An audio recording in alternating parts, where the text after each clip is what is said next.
On l'a déjà évoqué, on peut en parler maintenant plus en détail, c'est la pénurie de logements. Oui. C'est vraiment un mal qui frappe toute la Suisse, mais aussi particulièrement la Suisse romande. Le diagnostic, il est à peu près reconnu par tout le monde, admis par tout le monde. Il n'y a pas assez de biens pour la quantité, la démographie actuelle. Et on ne construit de loin pas assez. C'est trop compliqué de construire. Romain Nicot, alors comment est-ce qu'on pourrait sortir de cette pénurie? Est-ce qu'il y a un moyen? Alors déjà, il faudrait construire. Ça pourrait aider. Ou surélever. Construire ou surélever. Il faudrait pour ça simplifier les procédures parce qu'elles sont extrêmement complexes. Sur Vaud, c'est complexe. Sur Genève, c'est complexe. Quand on dit complexe pour vous, c'est... C'est que ça prend du temps. Il y a beaucoup Combien de de temps? paperasse.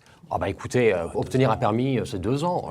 Une année à 2. S'il n'y a pas de recours, S'il n'y a pas de recours. complexité. Exact.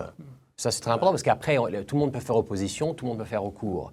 Alors, je comprends que les gens ne sont pas toujours... c'est not in my backyard. C'est ça le syndrome. Pas dans mon jardin. Ouais. Pas dans mon jardin. En gros, on est d'accord pour qu'on construise, mais on n'a pas le droit de faire des... on ne peut pas augmenter les loyers pour pouvoir couvrir notre marge, parce que les marges ne sont pas toujours énormes, à l'inverse de ce qu'on croit. C'était peut-être le cas dans le passé, mais ça n'est plus aujourd'hui. Les marges sont raisonnables. Je pense qu'il faudrait simplifier les procédures, laisser les promoteurs faire leur travail, et puis surtout, je pense qu'il faut réfléchir avant 2 fois avant de faire une opposition.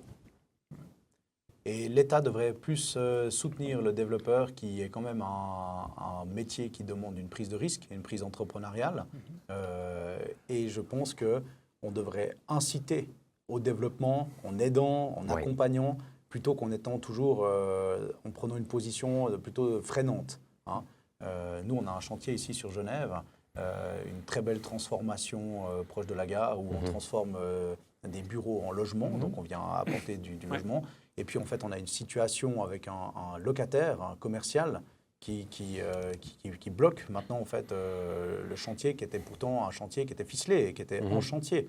Et là, Et ça bloque parce que c'est trop difficile de convertir des bureaux en logements? Non du tout. Le point... projet est fait, on a tous les techniciens pour. Ça bloque uniquement parce que on s'en mêle dans des procédures. Il y a des velléités, je pense, à vouloir aller chercher de l'argent, des compensations, des choses comme ça. Et puis, au lieu d'avoir un État qui est fort, qui dit on a besoin de logements, on vient soutenir, etc., eh bien, on s'en mêle dans des procédures. On ne crée pas les conditions cadres pour vraiment encourager le développement de on crée des pelotes de laine où on ne sait plus par où aller.